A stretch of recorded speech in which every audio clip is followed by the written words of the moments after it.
Hey, what's up everybody? Welcome back to the regular content when it comes to Rocket League news and everything else. Obviously last week was a little bit weird because we took a bit of a break. If you guys saw the uploads, the Brawl is officially done. We had our $10,000 tournament in partnership with ESPN Esports and Intel sponsoring. But now that that tournament is wrapped up and all those videos are out, we can now resume back to what you guys are used to. The daily Rocket League update videos with all the news and all the information. I'll end up talking more about the Brawl later as it segues pretty well into the Turbopolsa situation. But I've got to say it's nice to be kind of back talking about Rocket League information and kind of topics now that the Brawl is all wrapped up. And for any of those that tuned in and watched it, greatly appreciate it. First thing on the list is on the top right of your screen, there should be linked a video somewhere in this area in regards to an announcement that I talked about. I had an inside source that mentioned that multiple orgs were going to be leaving, and this was actually one of them. Mousesports is no longer with us.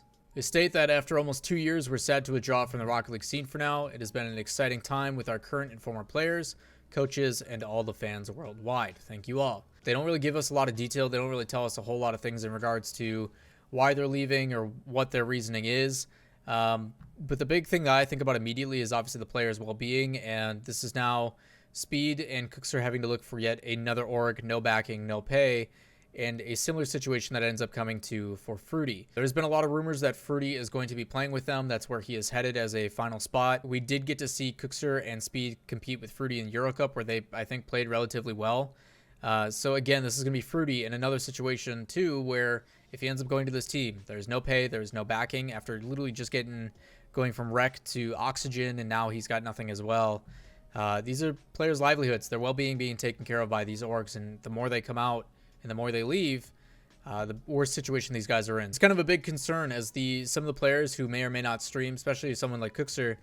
But luckily, Speed does every once in a while, and I know Fruity puts a ton of emphasis and effort into it, but it just shows how important it is kind of building that own fan base and making sure you take the time to develop and make YouTube and hang out with you guys, or, you know, have a stream or whatever. And Fruity and I kind of talked about this, and it shows the difference. During the Brawl, we had roughly like 7 point some odd million minutes watched, which is actually quite a bit, and massive shout outs to you guys for tuning into the Brawl. But Fruity on a month-to-month basis usually pulls about 4.2 million. So viewership is pretty good, and he's able to develop a fan base, and he's able to survive off of his stream income.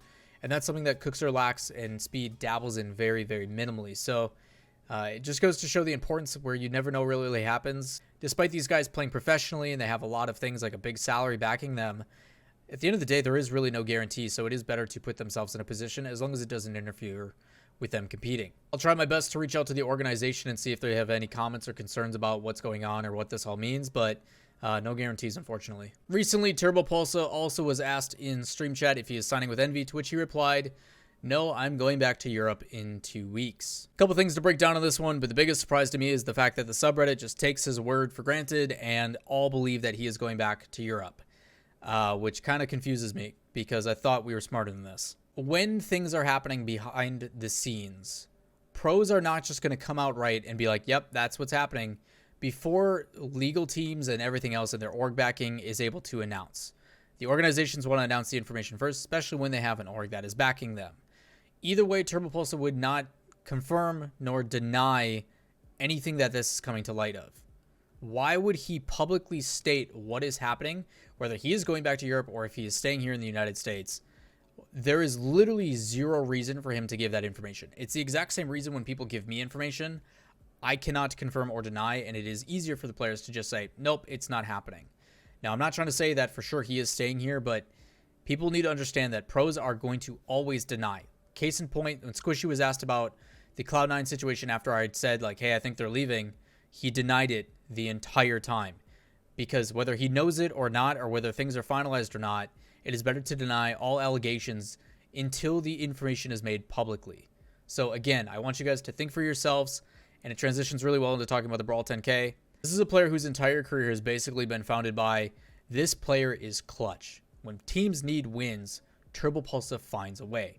Case in point, Envy goes down, and spoiler alert for those that haven't watched all the VODs that you can find somewhere up here, he brought a team of what used to be Ghost, which was known for always falling short when it mattered most. You're 5th or 4th in the standings, you just got to qualify for LAN, and you failed to do it over and over and over again. And after winning the Brawl 10K, the first thing that those two players say is, we finally won something. And if Envy isn't doing everything in their power to make sure that they get him from NRG, which is a lot of legal work, due to the contract buyout, due to the visa, doing to make sure that he can stay here in the United States despite all this COVID situation.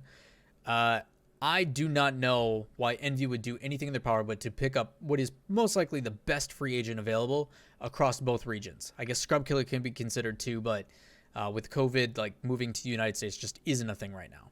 In my professional opinion, as an analyst, as someone who covers this game on a regular basis, Turbo's going to Envy. I can't think of another spot that is not better for him or an organization that is better for him. Currently, he's in Georgia, living alone. Envy is based in Dallas, Texas, so it's a pretty easy move going west. Envy's a big org that's been around since 2007. They have the facility and the means to take care of him no matter the situation. I just genuinely can't see him going anywhere else. That's especially considering the fact that they just won a $10,000 tournament together. If that's not enough proof to Envy to go forward and do their best to make sure they sign this player, I don't know what is. They've proven that they can do it all against another Super House team in Energy that looks almost unstoppable. Mark my words, Turbopolsa is going to Envy. I can't see a world where he doesn't. As a disclaimer, this isn't an official statement. I'm not saying that he's signed to Envy, that I have insider info about it. I'm just saying, like, Turbopolsa, you ain't fooling anybody, especially not me. Cloud9 did a Reddit AMA for June a little bit ago, and in that, someone actually ended up asking a question about Rocket League and releasing their team. Cloud9's manager, Tifa, was actually the one to respond. I've actually had the honor of meeting her at Vegas and a couple other events. Super nice, but this was her response. There were definitely some frustrations with how Psyonix was handling RL Esports and the RLCS. Our experience was mostly consistent with the open letter that the other teams had sent to Psyonix. Of course, there are more details that we will not speak about publicly, but it does seem that they are listening, and we are hopeful and looking forward to any improvements that Psyonix will make to their esports program. At this time, we do not have plans to re-enter Rocket League, but it's always a possibility in the future. Again, seems to be pretty similar to Jack, their CEO's kind of sentiment about, yes, we have frustrations. Yes, we didn't sign the document, probably because from what they said, they were already leaving before that document even hit. But across the board, it just seems like there is some frustrations, and they just don't think it's worth the investment currently. That may change in the future based upon the things that are happening, but why continue to pump money in when we're unhappy? Hopefully this new format that's supposed to be announced by the end of the month should give us some insight into that. And if you guys haven't seen that, during the Twitch Rivals broadcast, the head of Psyonix Esports, I don't know what his official title is, Corey Lanier, I've worked with him in the past. He was one of the kind of major guys that facilitates. I know he's a big involvement in the CRL broadcast and everything else, but I think he's been appointed kind of the lead man when it comes to the Psyonix Esports team. But at the end of that, he ended up talking about how that an announcement in regards to RLCS in the next season, what's going to be happening, should be coming by the end of the month. So as soon as we get more information on that, I will let you guys know. That is going to wrap it for this video, and want to say thank you again for everybody who comes out and supports, everybody who came and watched out the Brawl 10K. If you guys didn't see, we ran a $10,000 tournament with the funding from Psyonix, as well as the help of ESPN Esports and Intel and Bento, the production team. And it was extremely successful, and I greatly appreciate you guys all tuning in. Ton of work, and a little bit glad that it's over. There was a lot of stress that came with it and a lot of other nonsense that we don't need to get into, but overall, it is always a pleasure to be able to listen in on the players and what they have to say and the feedback that they have.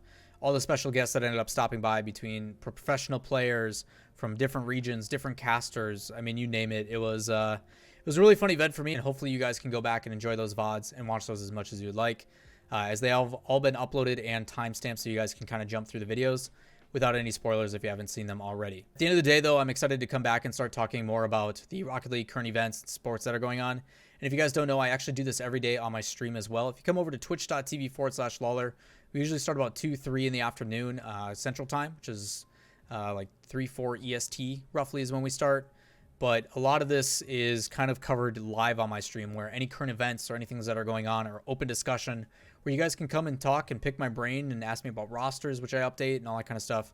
And it goes on almost every single day. So hopefully we see you there in chat. Otherwise, that is going to do it for me today. Appreciate you guys taking the time to watch, and we'll catch you next time. Peace.